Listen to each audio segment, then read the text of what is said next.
حضرت طلحہ بن برا رضی اللہ تعالیٰ عنہ نوجوان صحابی اللہ کے نبی کے پاس آئے بڑے جوش میں، جوشیلے، یا رسول اللہ آپ جو حکم دیں گے میں پورا کروں گا۔ آپ نے فرمایا اچھا سچ میں؟ عرض کیا یار جی یا رسول اللہ۔ فرمایا اٹھو جا کے اپنے باپ کو قتل کر دو، چیک کرنے کے لیے، امتحان کے طور پہ۔ وہ فوراً اٹھے، جا کے قتل کرتا ہوں۔ آپ نے فرمایا واپس آؤ، واپس آؤ، اللہ نے مجھے اس وجہ سے نہیں بھیجا میں رشتہ داریاں توڑوں اور ایسے اسباب پیدا کروں، تمہارا امتحان تھا۔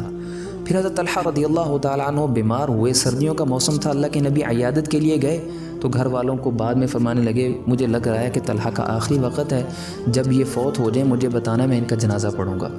رات میں فوت ہوئے تو گھر والوں سے عرض کیا حضرت طلحہ نے مرنے سے پہلے کہ اللہ کے نبی کو نہ بتانا، رستے میں یہودیوں کا محلہ ہے، کہیں اللہ کے نبی کو نقصان نہ پہنچائیں۔